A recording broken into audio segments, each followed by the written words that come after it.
Fakta, perkebunan kelapa sawit adalah reforestasi.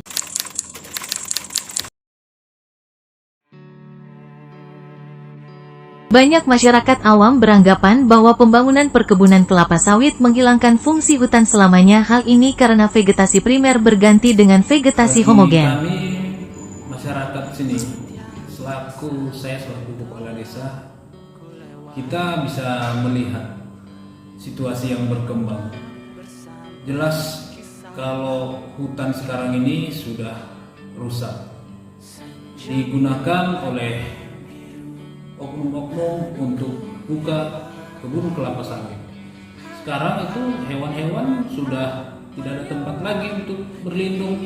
Warga lokal juga tidak bisa berburu lagi memanfaatkan hasil hutan. Sebagai warga sekarang susah Pak, karena apa? Hutan udah pada gundul, makanya pada saat hujan banjir di mana-mana. Karena apa? Tidak ada lagi yang menampung air. Dan juga pada saat kemarau asap di mana-mana. Karena apa? Karena perusahaan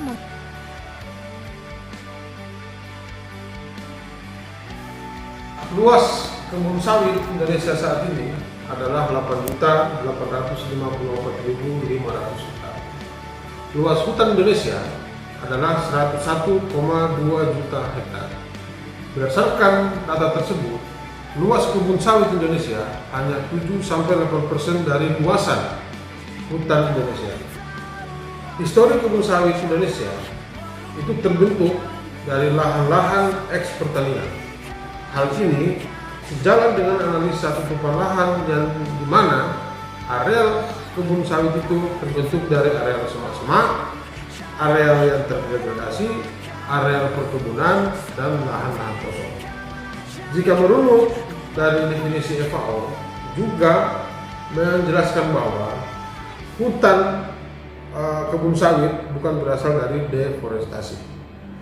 Dari data kami, luas lahan kebun sawit itu yang berasal dari deforestasi hanya 20-25%. Sementara sisanya 75-80% adalah reforestasi, di mana lahan-lahan yang terdegradasi, lahan kosong, lahan semak-semak, eks perkebunan itu yang dijadikan sebagai kebun. Situasinya adalah kondisi saat ini tanaman sawit itu mampu menyerap karbon dioksida sebanyak 64 ton per tahun dengan pelepasan oksigen sebanyak 18 ton per tahun. Dibandingkan dengan hutan primer hanya menyerap karbon dioksida sebanyak 42 ton per tahun dan pelepasan oksigen sebanyak 7 ton per tahun. Jadi masalahnya adalah hutan sawit dengan hutan primer itu bedanya hanya di jenis tanamannya. Kalau tanaman sawit jenisnya homogen. Sampai dengan saat ini, perusahaan kami komit dengan pengelolaan kelapa sawit berkelanjutan dengan menerapkan 4 prinsip. Yang pertama, aspek pengelolaan lingkungan, keberperanan sosial dan komunitas, aspek lingkungan kerja dan lingkungan industrial, serta aspek perdagangan dan rantai pasok. Sudah pasti, isu deforestasi yang selama ini digaungkan itu tidak berlaku bagi perusahaan kami.